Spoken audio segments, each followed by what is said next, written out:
Rivotoza Tchelesao tafiditra antanety tao Atala io marain'io. Efa maro ny voka-dratsy izay naterany. Député Rodaira Kotomanjato fitovorana sisa ny itondran'ny mpitondra mbola manao fiatsika mamoetra ihany. Fitatana pirenena na nandovany zavatra nisy teo aloha azy tsy hain'ity fitondrana ity hoy ny sekretera jeneraly ny Antokotima. Alakamisy 20 ny volana Janoary taona 2023 manolotra ny araba tompoko lahy sy tompoko vavy ho antsika rehetra izay manaraka ny fetalavitry ny MPS amin'ity ariva ity tonga sondrianao atao anatin'ny fotoanany fampahalalam-baovao koa dia manasanao ampanajana sy ampitiavana tenako anaraka ny vaovao hatramin'ny farany. Vaovao ny toetry ny andro avetrany tafiditra antanety atao Antala androany maraina tokony ho tambra 12 atoandro ilay rivotoza Tchelesao mitondra rivotra manodidina ny 70 km isan'ora ary arana tafiotra hatrany amin'ny 20 km isan'ora. Fanatadiana avetrany ary tateriny Jessica Miray sy Andry Rakotomalala. Voasokajy ho fort tempête tropicale Tchelesao 70 km isan'ora ny rivotra entiny ary arana tafiotra 20 km isan'ora. Noho izay rivotra sy tafiotra entiny izay dia ina mbola andravaravana amin'ny faritra voakasiky ny fampilazana. Mikisaka ny anatsimo andrefana ny diany amin'ny hafainganam-pandeha 20 km isan'ora. Mbola tsy niova ny faritra tafiotra ao anatin'ny loza amin'ny tatao na filazana miloko mena atao anatin'ny 12 ora manaraka.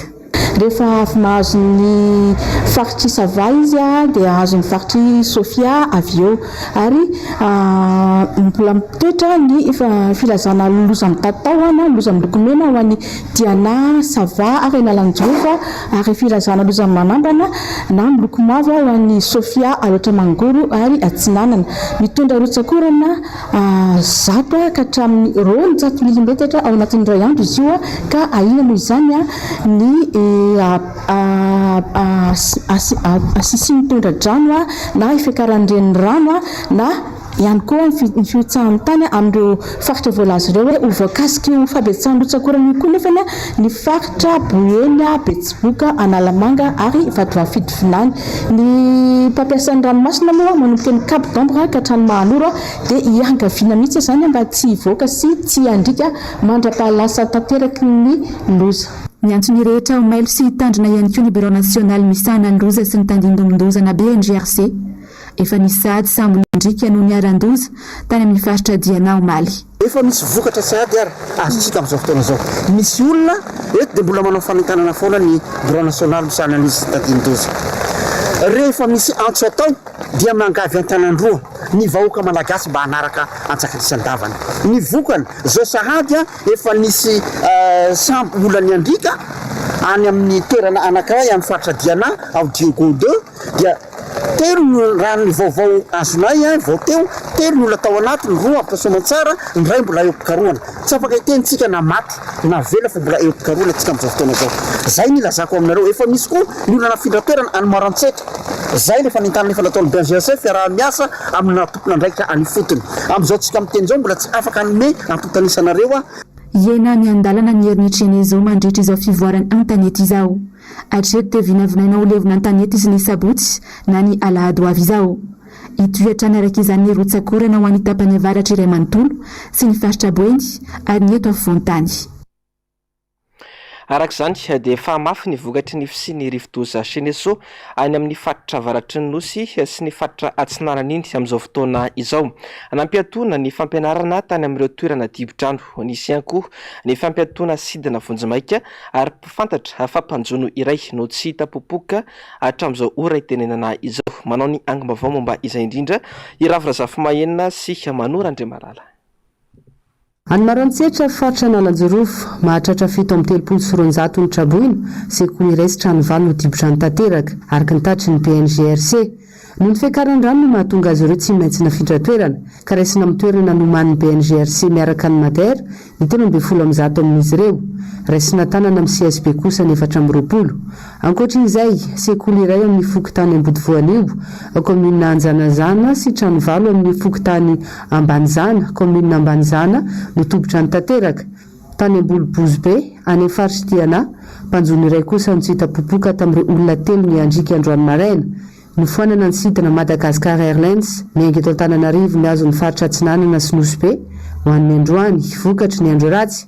Ho an'ny faritra Atsinanana nampiatoana kosa ny fampianarana amin'ny distrika ny Tomasina voalohany sy faharoa, voakasika izany ihany koa ireo faritra nazo fampitandremana amin'ny lokomena toy ny any Sava, Diana sy Analanjorofo.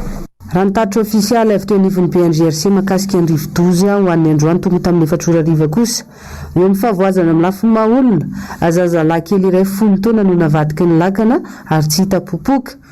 Amin'ny ankapobeny, olona miisa 270 sy 4 arivo no traboina ka tokantrano miisa 370 izay mitsinjara amin'ny faritra Analanjorofo, distrika ny Maroantsetra sy faritra Sava, distrika ny Tigo faharoa. Olona 420 sy 400 kosa no nafindra ao amin'ny gymnase Gouvernan Toliara ka tokantrano 270 izay ao amin'ny site Medera sy CSP2 ambinany 3. Ho an'ny favoasana teo amin'ireo toeram-ponenana dia 370 ny toeram-ponenana dibotrano tanteraka. Nanao fampafantarana teo amin'ny BNGRC ny fokontany eo anivon'ny Volosarika fa misy vato be mitady hiotsaka eny an-toerana. Androany Henony Roso tamin'ny famakiana ilay vato be milanja 30 taona izay nanambana ny hiotsaka ny tompon'andraikitra amin'izany. Jessica Miray sy Andry Rakotomalala. Vato milanja enina amin'ny 30 taona no manambana ny hiotsaka tesy amin'ny fokontany Volosarika. Loza amin'ny tatao ny trano manodidina. Nampahafantatra ny fisiany ity vato ity teny amin'ny Bureau National misana ny loza sy ny tandindondozana BNGRC ny fokontany.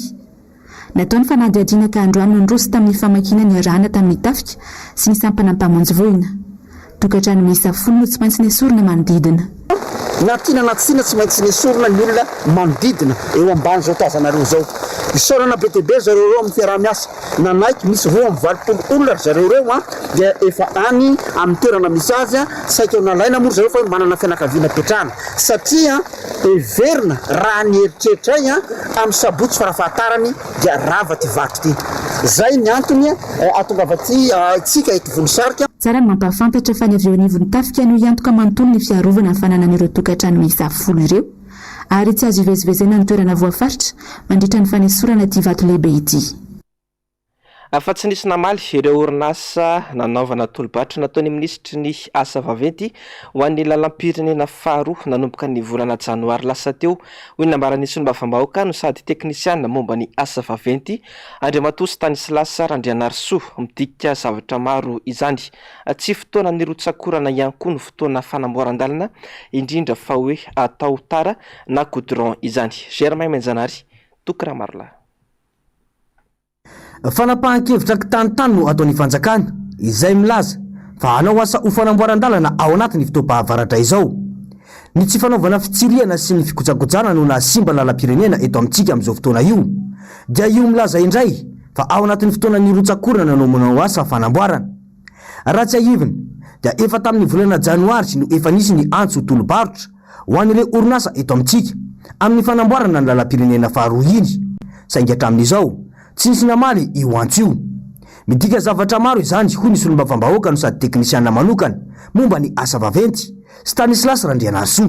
Ao anatin'ny cyclone ohatr'izao ngely izy. Ahoana moa nahafahanao mamboatra lalana amin'ny cyclone amin'ny rano. Raha goudron amin'izao aiza nisy prise voavy kely dia aiza nisy prise aiza nahamaina an'ilay goudron amin'izao satria io lalana io manko dia izao. Raha hitantsika mampotaka azy raha Madagasikara nandinika ahako. Tsisy entretien mihitsy, tsisy canalisation. Dia raha vao mitampiry mitana orana lava izy dia tonga le surtout Tamatavy dia mandeha le trafika aloha le tena tôbila ngeza be dia lasa tena manto le couche de base. Rehefa manto le couche de base dia miprésente fissuré. Rehefa misy fissuré ny goudron dia mampiditra orana io mampodika lalana io. Dia noho izany le fanontaniana atao tsy mitombina ilay satria mba havela mainandro satria ao anatin'le taoko hoe préparena an'le base ny tena heriny ny lalana na anao rambler anao na anao ana satria tsy misy couche de base manko iny goudron iny voalohany anaovana azy dia raha tratrany humidité ny tompoko dia tena fa tsy mipasy tsy mety dia tena hitako hoe tsy mety. Efa nanao pelle d'offre tamin'ny janvier iny anao an'iny ariany deo iny tsisy namaly afaka tsy raika tena zavatra marina izay. Inona ny antony le roa amby telopolo le 333 le mpandraraha moyenne tena mahavita azy fay matahotra le tsy matoka le fanjakana tsony hoe tsy voalohany vola dia tena tsisy nentina mahalofra zareo zay ny zava-marina.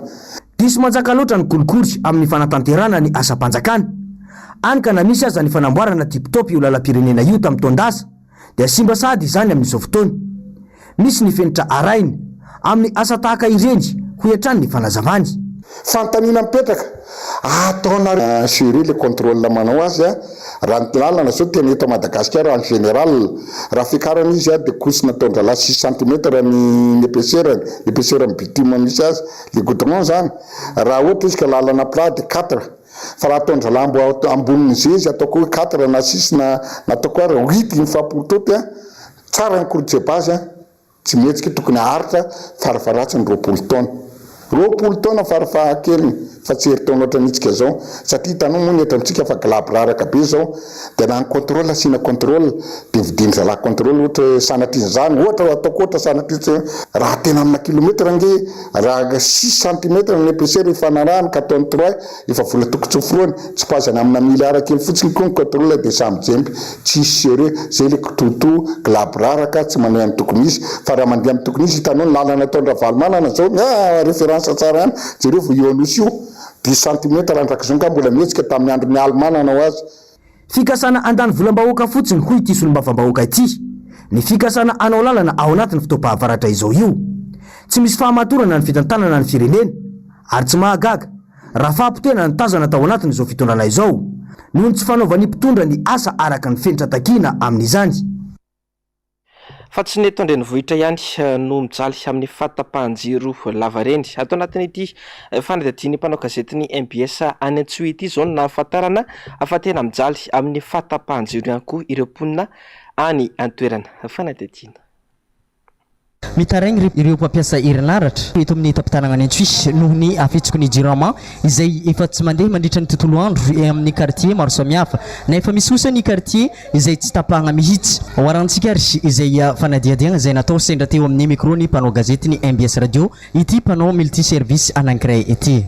Tena mijaly zara raha misy anatin'ny andro raiky herinaratra zay hamidina ito machine zay fambolomana terrain ka zay ny zavatra misy iainanay eto Antsohihy tena mijaly.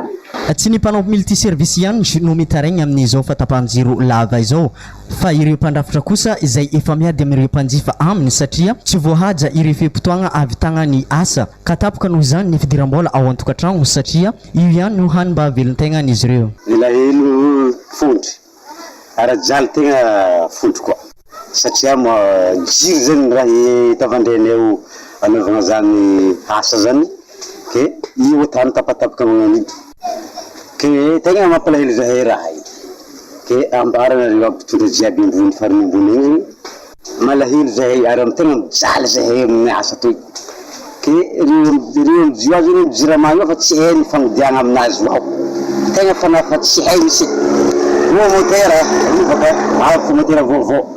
Nampiakapio ny filohany Jeune Team ato amin'ny faritra Sofia noho ny fampanantenana apoakaty izay ataon'ny fitondram-panjakana aty amin'ny faritra efa mohatra ny rovolagna manko no nisian'ny fatapahan-jiro teto amin'ny tapitanana any Antsohihy tafidriky ao anatin'ny fahasaharana tanteraka ny vahoaka aty amin'ny faritra Sofia indrindra eto amin'ny tapitanana any Antsohihy misy ny fampanantenana izay nataon'ny fitondram-panjakana izay mahefa aty amin'ny faritra fa afaka 10 andro monja dia ho afaka izay délestage izay tamin'ny voalohany volagna janoary lasa teo igny aharitra amin'izao ary dia mbola tsy hita izay marimaritra iraisagna izay fatapahan-jiro lava izay nangataka ireto tanora ireto ny latsahan'ny filoha Markaro Valmanagna ho fidigna ho filoham-pirenena satria izy irery ihany no hitan'izy ireo mba ahavaholagna izay misy aty amin'ny faritra Sofia.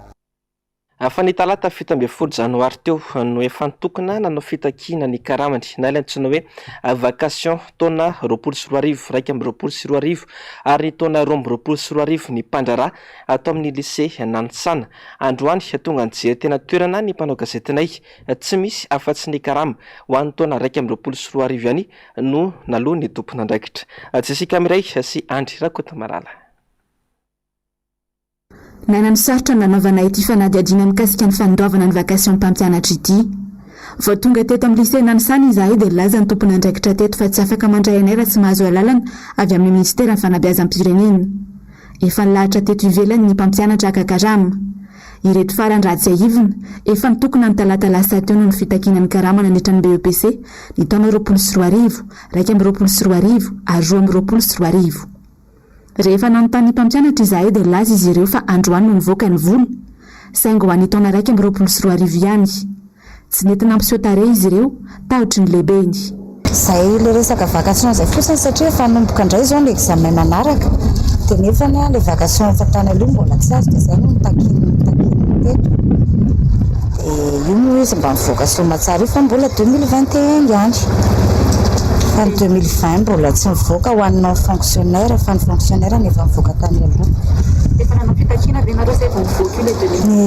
iny ny fitakina natao iny somary nitokona kely zany tato amin'ny lycée dia mivoaka io le izy ny 2020 efa nisy fonctionnaire efa nisy fa efa elaela kely fa ny non fonctionnaire ny tsy mbola nivoaka dia io 2021 io mivoaka fonctionnaire sy non fonctionnaire mivoaka tao saika isan-taona dia toy izao hatrany ny fitantainan'ny mpampianatra manao fanadina-mpanjakana raha ny fitarainan'izy ireo hatrany misy efa hotely taona tsy mivoaka ny vola tsy misy ny antony mazava avy amin'ny tompony andraikitra ny lohana angamba aloha ho amin'ny resaka surveillant raha hoe eto Madagasikara aloha ngamba andresana sy ny ministera akapiany mihitsy a dia eo amin'ny resaka vola foana moa zany rehefa manao zavatra reny io zany hafa misy ny aty ministera ny fanabeazana angamba ny fahalalana anazy hoe inona ny antony a rehefa zay no manao asa amin'ny resaka vacation ohatra zao dia ny anay a tena diso-tara loatra zany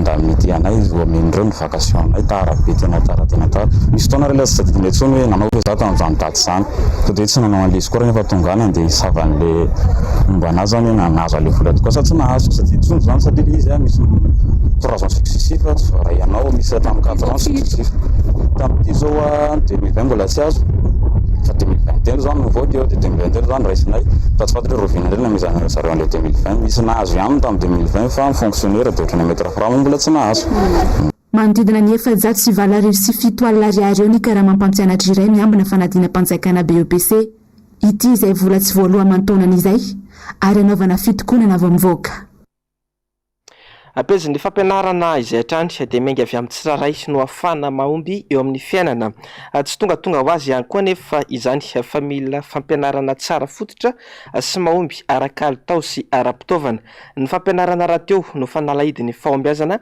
amin'ny sehatra rehetra ka tsy tokony atao atsinambina mihitsy izany fanadidina nataon'ny Ando Miaratina sy Andry Rakotomalala marobe ireo toeram-pampianarana ambony miorina eto amintsika amin'izao fotoana izao na izany miankina amin'ny fanjakana na tsy miankina misy ihany koa avy amin'ny fiangonana samy manana ny fomba ampitany fahalalana ho an'ny mpianatra ny tsirairay saingy tokana ny tanjona amoaka tanora malagasy mahay mahavita ary mahaleo tena ka tsy anankina amin'iza na iza no aviny tsy vita mora nefa izany fa mitaky toe-tsaina miabo fahavononana iotratrany ary fikirizana raha tiana omby anefa mila mipetraka ny ambolohan'ny kalitao sy ny fotodrafitrasa mpampianarana ny fotodrafitrasa tena fa toedratra koa kalitao amin'ny fampianarana izay tsy maintsy apakarina satria raha moaka tanora isika ka tanora tsy anasany avoaka dia ho aiza ny firenentsika fa mba mifanohana amin'ny firenena izy amin'izay mba mahay mamorona ny orinasany izay no hoe matoka ilay fampianarana zany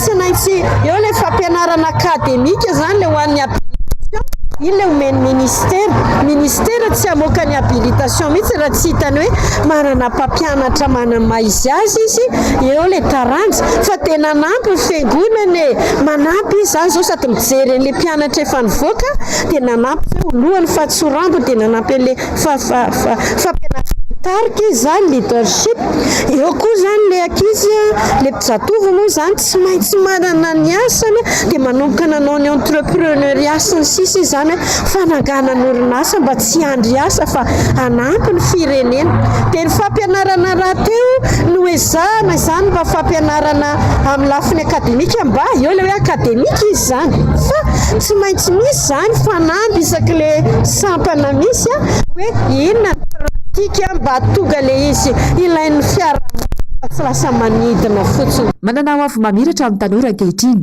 azo atao tsara ny manahaka sy mahavita mihoatra ireo olona manam-pahaizana sy efa nitana ndraikitra goavana teto amin'ny firenena, fa namby lehibe apetraka izany mba tsy havery-momboka ny ezaka vita. Nahoana taloha nisy elita marobe Ravelojona navoaka ny fiangonana teo amin'ny firenena sady nilain'ny firenena nilain'ny fiangonana aiza ho aiza ny fiangonana ankehitriny izay zany le fanampy tsy maintsy atao azakazaka tompo. Raha ny zava-misy eto amintsika tsy mipaka mivantana any amin'ny fampanananasa ny fahalalana andratovina. Marobe ireo tanora mahavita fianarana, manana diplôma ambony saingy tsy mahita asa. Nozarina iantehitra amin'ny orinasa ihany koa ny ankamarony. Ankavidy sisa mba manana toe-tsaina ho mpamorinasa ho an'ny tenany rehefa mahavita fianarana. Raha tsy izay, tsy nandia fianarana mihitsy noho ny tsy fisian'ny sekoly, indrindra any amin'ireo toerana lavitra rina. Ankavitsiana ihany anefa mba manana fahafahana manatanteraka izany aty andrenivohitra. Mankalaza ny 5 taona nijoroana amin'ny taona ity ny sekoly ambony protestante FJKM Ravelojona. Tanjona ny antarana ny fampianarana any amin'ny faritra hafa, anatrarana ny tanjona. Tanora tsy ho lasa vesatra ho an'ny fiarahamonina fa mandray anjara kosa amin'ny fampandrosoana.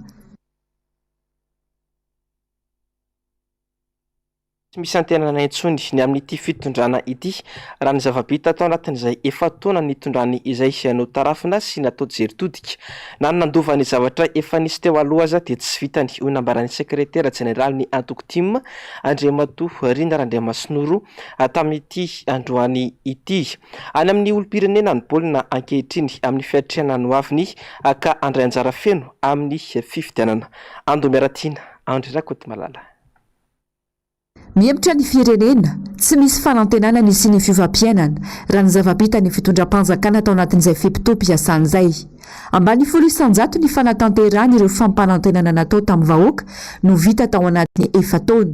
Sarotra araka izany ho enona ny sy ny fiovana atao anaty ny 7 volana farany. Tsy nahay nandova ny zavatra efa vitany teo aloha fa fampitehana indray no hita. Tamin'ny taona 2014 9,900 ny tany araka rena faobe. Ny 700 zany rehefa nandray fitantanana ny mpitondra. Tamin'ny 2012 4,900 izany ary nibatra amin'ny 4,900 tamin'ny taona 2012. Itarafan' izany fa tsy voafehy mihitsy ny fitantanana ny firenena. Mangony fotsiny ny tsy fahaizana mitantana ny raharam-panjakana ny sosialim-bahoaka. Malaza ny fisehosehoana sy famitrahana vato fototra fa tsy mahafehy ny asa nampandraketina azy. Raha zao fitondrana zao na ny mandova ny zavatra efa nisy teo aloha tsy vitana fa miena ny PIB atsika. Tadio tsara zavatra vita no tokony fanarahana fa tsy fametrahana vato fototra. Zay ny fanarahana zay. Ka ny anamariako azy zany dia zao ny hoe tanteraka sa tsy tanteraka zay rehetra. Raha hiteny mantsika évaluation par rapport amina fampanantenana sy tokony mena ny contrat social zay ny fanarahana tamin'ny vahoaka zay no tokony fampiresahana. Ny vahoaka ray manontolo mihitsy zany amin'izao no tokony afaka hijery manahoana ny fiatraikany zao fitondrana zao tamin'ny fiainan'ny vahoaka. Ny atsara ve ny farim-piainan'ny vahoaka malagasy sa ny aratsy? Ataoko hoe be raha manome 100 ny fampanantenana nataon'ny zao fitondrana zao no tanteraka ankehitriny. Io moa resaka filoham-pirenena ny resahana tsy anjaran'ny mpanohatra reny no tsara an'izay fa ny vahoaka. Voitsika tanteraka ny fahalalana maneho hevitra eto Madagasikara. Misy eo lany ary za rehefa lasa fomba fanaon'ny mpitondra ankehitriny ny manampim-bavy ireo tsy mitovy fomba fijery aminy ka samy laza ny marina sy manohitra ny tsy mety. Tia ny fitondrana fehezina avokoa ny feo rehetra. Trangizaina manara-tsendrika ny mpitondra no taratry ny fahaverezan-kasy ny demokrasia. Tiany zao fitondrana zao fehezina ny feo hiparitaka eto amin'ny firenetsika. Ary raha misy feo hafa mifanohatra ny tenin'ny fitondrana atao dia enjehany ireny ireny. Tsy mifidy io na mpanao politika na mpaneo hevitra anaty Facebook fankadraina. Ary ny farany misy teo raha mohatra amina toriteny dia ny fanjakana te ame ny toriteny mavoaka fa tsy mifanaraka amin'ny fomba fijery ny fitondram-panjakana amin'ny alalan'ireo olona lazaina anatrika ny fotoana teny hoe tsy akasitrahany ny toriteny iny fa miteraka fampifisaraham-bazana tamin'ny asabotsy lasa teo tao collision. Raha zany zavatra zany no resahana dia very tanteraka ny asan'ny demokrasia sy ny fahalalana miteny sy maneho hevitra ary indrindra ny fahazahoan'ny vahoaka malagasy ny vaovao rehetra tokony anana izay zo fototra ny anana ny vahoaka malagasy ny vaovao rehetra sy ny feo rehetra. Nitondra ny fanehoan-keviny momba ny fikasan'ny fitondram-panjakana ampandray anjara ireo malagasy pila ravinahitra ny ivelany ihany koa ny tenany androany tsy nisorony izy laza fa tsy manara-dalàna izany. Lalàna inona moa no mametra an'izay?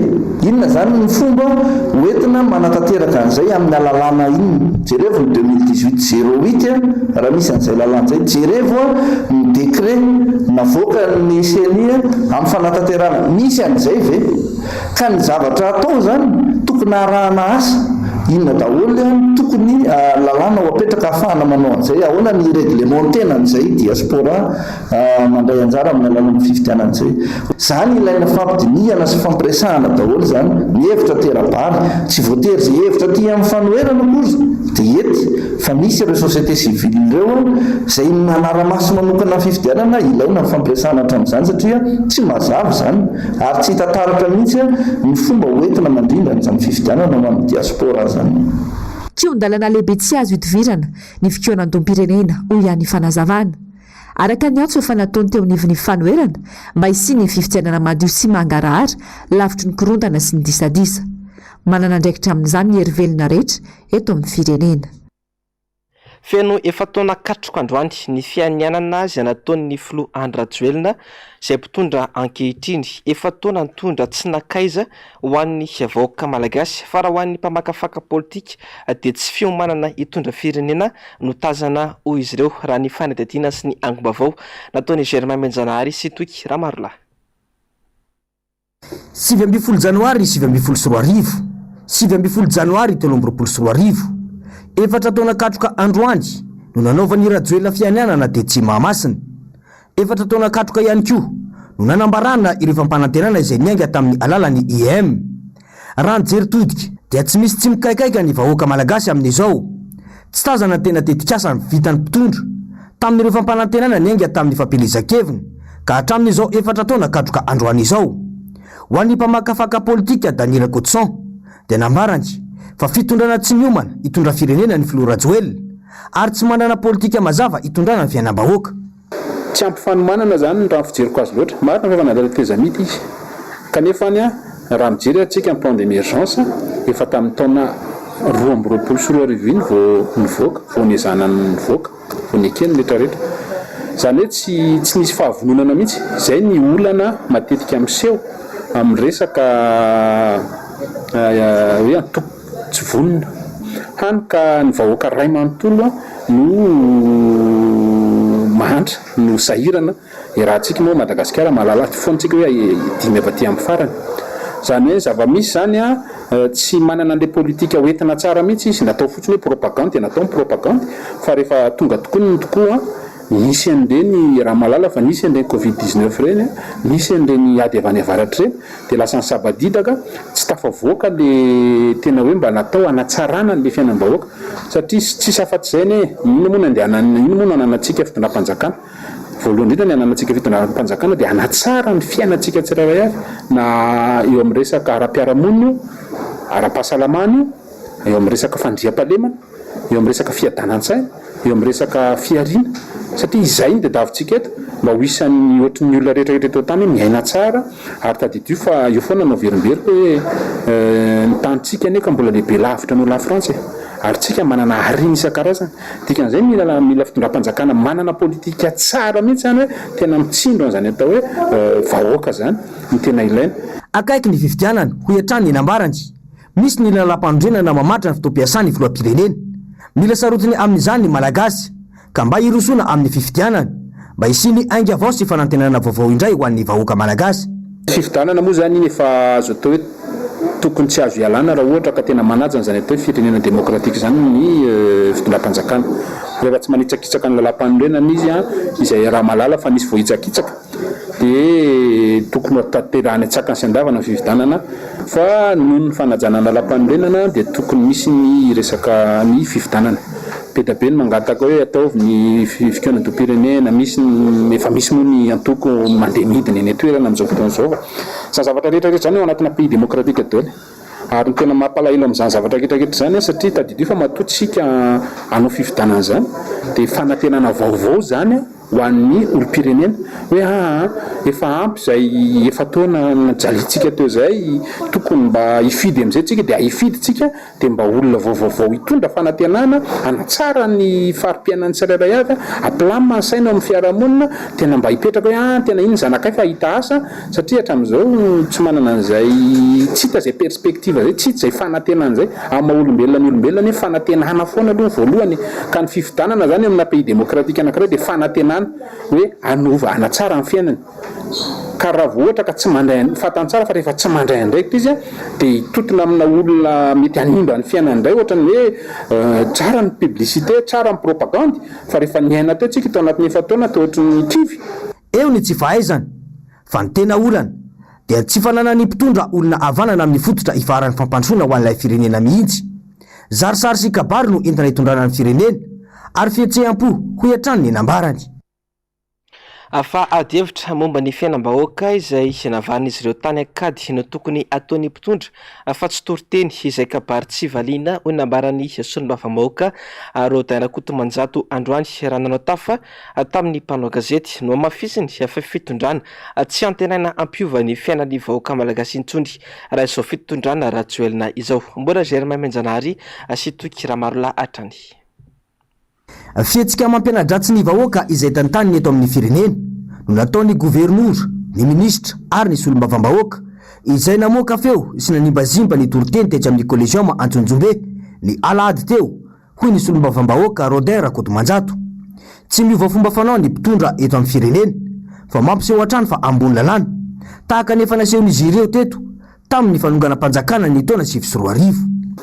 miandraseko alahady ve reto olondreto miandra katesisy ve reto olondreto fa manjary mivony amin'ny zavatra tsy tokony misy satria ohatra maminatra raha eo amin'ny fitonam-panjakana na sénateur ianao na député dia zany ny resaka ary mahatonga an'izany eo raha-mpivavaka izy dia namadibadika aneo baiboly eo zay zavatra nyainan'Andriamanitolo ny zavatra mahavariana inona ny tokony tenenana an'le izy le izy tsy mifirenina kabarina politika teny amin'ny arabe ny zareo nanao an'y zavatra iny fatao anatiny ohatrany hoe afatra dia ataonareo retim-panoana fanjakana tondasa tsy sarona ve mialatsiny ny zavatra nataonareo nareo nge ny tena nanao an'io ny akanjo entinao tena na kravaty entinao oraza ny zavatra tena ka zavatra nantenainao zany dia hoe rehefa mandena zany ataoko hoe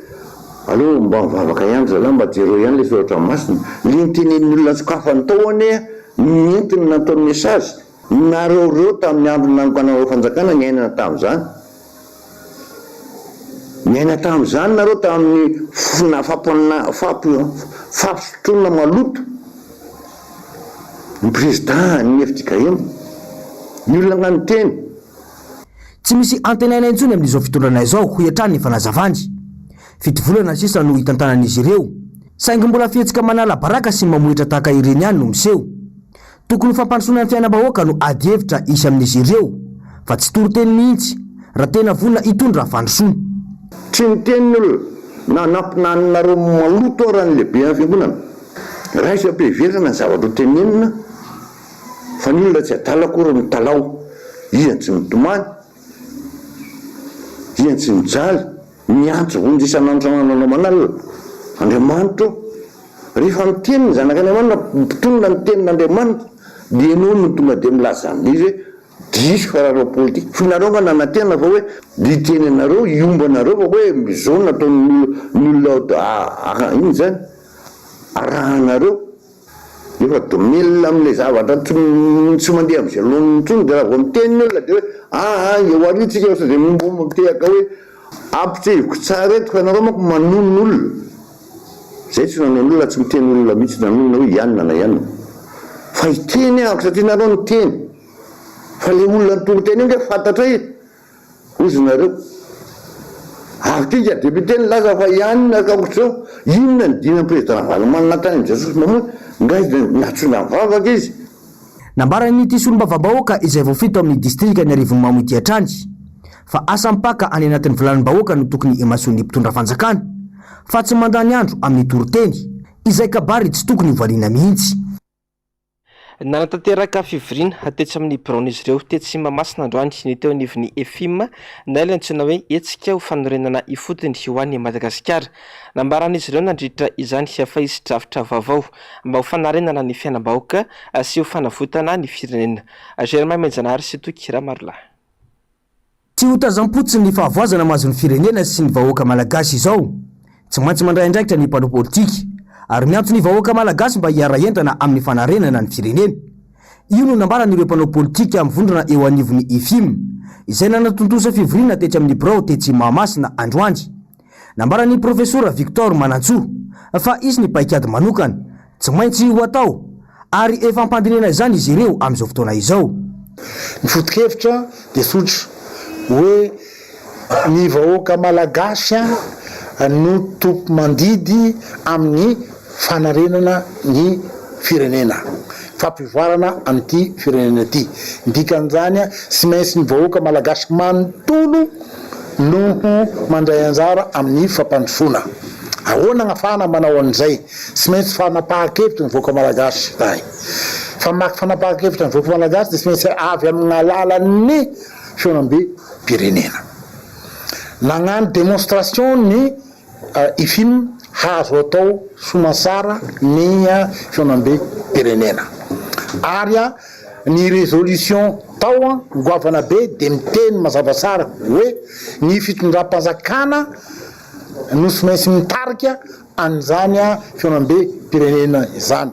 Ka nanome fetrandro izahay ray volana amin'ny fitondram-panjakana tamin'io amin'ny date le 16 io dia tapitra tamin'ny 16 janvier teo zany izy amalian'ny fitondram-panjakana amin'ny zay zavatra zay. Indrisy nefany raha ny eny zahay tamin'ny kabary nataon'ny filoham-pirenena tamin'ny 31 décembre teo sisy resaka misy ny hoavin'ny vahoaka malagasy fampivondrona ny vahoaka malagasy ny fionam-be-pirenena.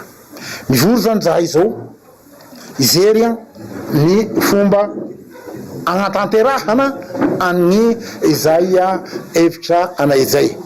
Ny hevitra anay moa sotra sy maintsy ny vahoaka malagasy manontolo zany no mirosaka amin'ny fagnavotana ny firenena.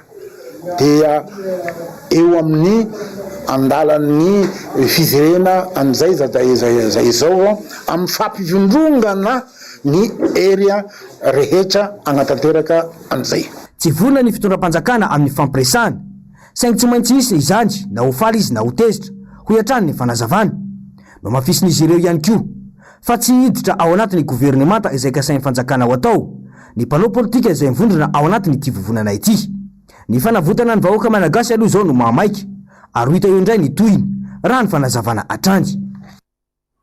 Hitantaratra fa tsy vonina anatanteraka fifidianana ny ao anivon'ny senisy ny mpitondra fanjakana hoe nambaran'ny fandarana miara-manonja tamin'ity androany ity. Iara mahita fa volana vitsy alohan'ny fifidianana izay avy mikoropaka mitady vola anaovana fifidianana izy ireo afavariana tamin'ny oeraoera ara-bakitendry atao anatin'izay efa taona nitondrany izay nantsiprian izay avitranary eo amin'irindra tsara ny tahirinena. Tsy vonina anao fifidianana ny mpitondra fanjakana sy ny senisy raha izao fiatsiny sy fomba fiasa izao ny jerena hoy ireo mpiantsehatra tao anatin'ny fandarana miara-manonja androany. Tao anatin'izay efa taona nitondrany Andra Joelina izay dia variana nampanantena pokaty ny vahoaka fotsiny izy ireo fa tsy mijery lavitra. Ny vanim-potoana iainantsika na dia efa ty amin'ny fihavarana raha irefa mpanantenana isan-karazany reny no arahana ka hijerena ny fanatanterahana azy. Za manokana ty fiteny ty fiteny misy ary fiteny manahirana mihaino azy fotrany tsy mbola nampiasaina fa rehefa tena nandinika ny dikany namaky tsara ny famaritana azy dia hita hoe niatra eto Madagasikara izy tamin'ity feptom-piasany ity dia fiteny frantsay hoe démagogie. Zay zany hoe feheziko amin'ny hoe fitondram-panjakana mpanao démagogie tanteraka mihitsy ity fitondram-panjakana ity. Raha zavatra misy ny ainantsika tao anatin'izay efa taona izay nijery. Efa madiva hifarana ny fotoam-piasan'ny mpitondra vao mikoropaka mitady vola anatanterahana fifidianana. hita taratra fa tsy vonina iroso amin'izany fifidianana izany mihitsy izy ireo. Efa mitsidika le taona 2024 vao hiteny le seny hoe tsy afaka anatanteraka fifidianana zay satria tsy ampy ny tetibola. Ianareo mihitsy zany tsy mahay mitsinjo ny fanatanteranareo ny asanareo, takiny ny lalàna sy takiny ny filana ny fanatanterahana zany. Ianareo mihitsy zany tsy mahapetraka an'ilay mahamaty anina anareo amin'ny fanatanterahana ny andraikitry ny vao miara-misahana fifidianana. Fa tsy amin'ny mahaleo tena anareo, anjaranareo ny mitady ny vola ahafahanareo manatanteraka ny asa izay apetraky ny iraram-panjakana aminareo. Ny fandarana miara-manoja moa dia arahinao isan'andro manomboka amin'ny 9h sy sasany eto amin'ny onjam-peo sy ny fahitalavitry ny MBS ary ny radio Mata. Samy manana ny fomba anaovany ny fanatanjahantena ny olona tsirairay avy. Raha ho an'ireo toerana fanaovana fanatanjahantena anatina efitrano dia tsy mifidy taona ireo tonga amin'izany. Ao ireo tanora fa tsy ambakan'izany ihany koa ireo mahatsapa fahefana azo taona no sady ngeza miankina amin'ny filan'ny olona tonga amin'ireny toerana ireny no anaovana ny fanazaram-batana hoy ny fanazavana. Jerome Menjanary sy Toky Ramarola. Tsy fanatanjahantena fotsiny ihany fa isan'ny miantoka ny fahasalaman'ny vatana ny fanaovana fanatanjahantena toy izao. Raha ho an'ity toerana fanaovana fanatanjahantena eto Ambohipo ity izao dia manodidina ny 30 isan'andro ireo olona tonga mitaiza vatana ao aminy. Tsy mifidy salan-taona fa samy mandamina ny ora anaovana izany. Tsy tahaka ny sakafo ho an'ny olona tsy manao fanatanjahantena, ny sakafo ho an'ny olona manao azy itony raha fanazavana, fa misy ny fepetra manokana. Ao anatin'le resaka fikosana misy natao hoe diety. Ny régime mandraina ho an'ny olona tsy dia tena hoe tsy hoe marary fa iny régime ho an'ny olona tsotra hoe anao régime misy. Fa ny kosana amin'ny mazay hoe dietika manokana misy sakafo arahana manokana mba hanatsarana ny vatanao. Any hoe ny vatan'olombelona moa zany amin'ny vatana anazy ohatrany hoe ianao hoe mamboly ihany hoe izay zavatra miditra anaty vatanao no avoakan'izy. Raha mamboly kasaka ianao tsy possible kosa hoe mivanjobory ngamba ny voaka eo fa ho zavatra zay ihany dia miankina amin'izay diety alefa anaty vatanao no avoaka ny vatanao eo. Zany hoe tsy mitovy amin'ny sakafon'olon-detra aloha zany sakafo hohaninao. Raha normal ny olona anankiray raha misakafo 4 fois par jour, raha olona kosany ianao farafahakeliny zany eo amin'ny 6 fois eo. Miankina amin'ny filan'ny olona no anaovana ny fanazaran-tena ho hatrany ny fanazavana. Misy mantsy ireo olona sasany misy faritra tiany ho karakaraina manokana no antony idirany itony toerana itony. Misy ny olona anao compétition, misy ny olona anao fanazaran-tena tsotra fotsiny kosa nefa dia miankina amin'izay tsirairay izay no hiaingan'ny vatanao hoe mikotrana ianao aiza ny tianao angezaina, aiza ny tianao ampitomboana. Zany hoe normalement kosa nefa raha vao hikotrana izany tsy maintsy miainga amin'ny vatana rehetrarehetra no travaillenao fa tsy ny hoe ny zavatra anankiray ihany akory.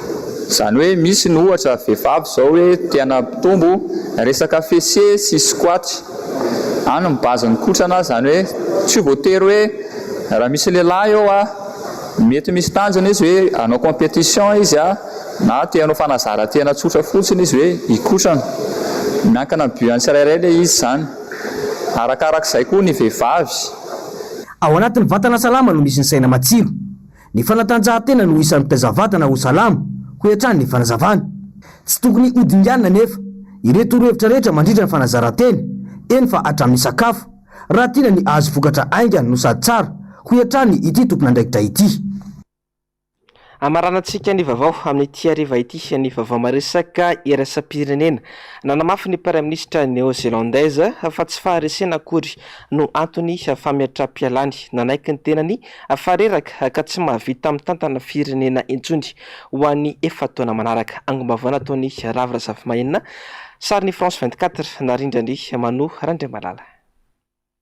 Vokatry ny krisy loza voajanarin'ny sesisesy nilaza ho reraka ka nametra-pialana ny praiministra néo-zélandaise Jacinda Ardern ny 20 oktobra ho avy izao ny fifidianana ranonambarany atao amin'ny fahitalavim-panjakana ny an-toerana. Marina fa 5 taona izao no nitondra Nouvelle-Zélande ity praiministra ity, tsy manan'herintsika intsony ao izy hitondra ny firenena ho an'ny efataona manaraka. 12 taona ny vehivavy lasa praiminisitra nanomboka ny taona 17 aretina covid-19 fipohana volkano izay nahafaty olona marobe ary asa fampiororona izay nahafatesana mpino silamo raiky amin'ny dimopolisa atao amina moske iray ny taona 2024 no anisany nanamarika amin'ny fotoam-piasany farany. Miamtotongana ihany koa ny toe-karem-pirenena Nouvelle-Zélande ary miamazo heriny avy amin'ny ilany ankavanana izay mpanohitra ny antoko misy ny praiminisitra. Hatramin'ny 14 oktobra kosa andray niasa masolom-bavamboankazy Jacinda Ardern ny 7 febroary farafahatara no miatra amin'ny fametra-pelany. Tena andraorinan'izay ifidy izay olona andimby azy vojimaika ny antoko travahista misy ity praiminisitra ity. Ny praiminisitra lefitra Grant Robertson moa dia nilaza afa-tsy andimba ny Jacinda Ardern. Ny fandarana ahoana marina raha ny fandarana Global News izay ny fandarana anankiroa arainao aorin'izao fotoana ny fampalalam-bavao izao. Aorin'izay kosa ny horonan-tsary mitondra lohateny hoe Piaget izay kosa ny horonan-tsary indray amseho arainao aorin'izay fandarana anankiroa izay. Misotranao nanaraka ny vavao hatramin'ny farany metraka ny veloma mandrapitafa ho amin'ny rapitso indray. Veloma tompoko.